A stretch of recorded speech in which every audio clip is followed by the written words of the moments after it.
this massive years-long scam came to light, you have said repeatedly, quote, "I am accountable." But what have you actually done to hold yourself accountable? Have you resigned as CEO or chairman of Wells Fargo? The board, I serve at Have you resigned? No, I've not. All right. Have you returned one nickel of the millions of dollars that you were paid while this scam was going on? Well, first of all, this was by 1% of our people, and That's not my question. My question is about responsibility. Have you returned one nickel of the millions of dollars that you were paid while this scam was going on? the board will take care Have of that. you returned one nickel of the money you earned while this scam was going on? And the board will do. I will take that as a no then.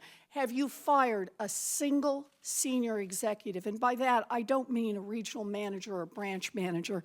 I'm asking about the people who actually led your community banking division or your compliance division.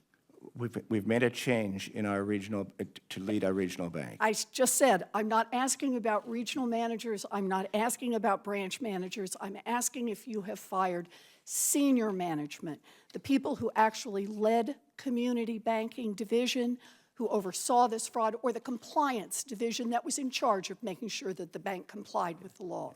Carrie Toll said. Did you fire No. any of those people? No. Okay. So you haven't resigned. You haven't returned a single nickel of your personal earnings. You haven't fired a single senior executive. Instead, evidently, your definition of accountable is to push the blame to your low-level employees who don't have the money for a fancy PR firm to defend themselves. It's gutless leadership. In your time as chairman and CEO, Wells has been famous for cross-selling, which is pushing existing customers to open more accounts. Other big banks average fewer than 3 accounts per customer, but you set the target at 8 accounts. Every customer of Wells should have 8 accounts with the bank. And that's not because you ran the numbers and found that the average customer needed 8 banking accounts. It is because, quote, 8 rhymes with great.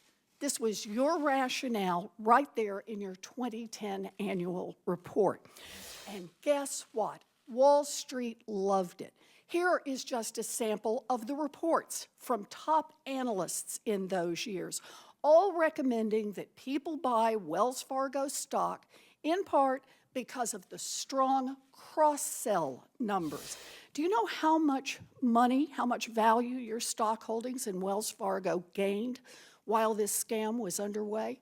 Well, first of all, it was not a scam, and cross-sell is a way of deepening relationships. When customers use We've been through this, Mr. Stumpf. I asked you a very simple question. Do you know how much the value of your stock went up while this scam was going on? It's all of my compensation is in our public Do filing. you know how much it was?